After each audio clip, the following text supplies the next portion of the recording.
በአንድ ወቅት በአንዲት ትንሽዬ ፀሐያማ መንደር ውስጥ ውሻ፣ ድመት፣ አይጥና ዶሮ ቀለማት ባሸበረቁ አበቦችና በጣፋጭ አትክልቶች የተሞላ ውብ የአትክልት ስፍራ ውስጥ ይኖሩ ነበር። አንድ ቀን እነዚህ አራቱ ጓደኛሞች በአትክልት ስፍራ ውስጥ በመጫወት ላይ እያሉ በድንገት አንድ እንግዳ ነገር ተመለከቱ። በሚወዱት የአትክልት ስፍራ ላይ ትልቅ ጥቁር ጥላ ይታያል። እንዴ፣ ምንድን ነው? ድመቷ ጠየቀች፣ አይኖቿ በድንጋጤ ፈጠው። ትልቅ ደመና ይመስለኛል አለ ውሻው በመጨነቅ። ደመና አይደለም፣ እስኪ ጠጋ ብላችሁ ተመልከቱ።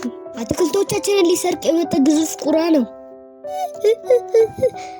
አይጡ አለቀሰ፣ ጓደኞቹም አብረውት አለቀሱ። የአትክልት ስፍራውን ስለሚወዱት እሱን ማጣት አይፈልጉም። እነዚህ አራቱ ጓደኛሞች ትልቁን ቁራ እንዴት ማቆም እንዳለባቸው ግራ ገባቸው።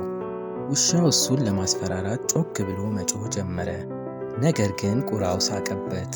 ድመትም የመውጣት አቅሟን ተጠቅማ ቁራውን ለመያዝ ሞከረች።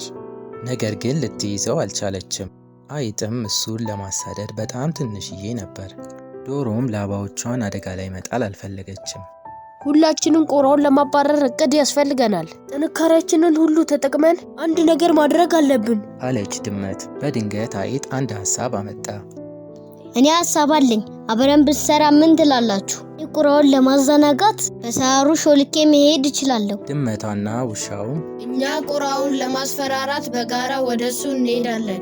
እኔም አስፈሪ በመምሰል ክንፎችን ዘርግቼ በፍጥነት እሄዳለሁ አለች ዶሮም ክንፏን እያማታች።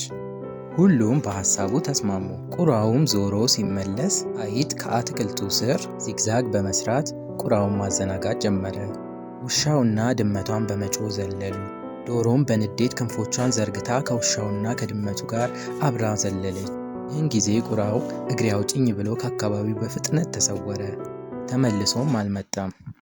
የስ አባረር ነው ብለው ጮሁ በመደሰት።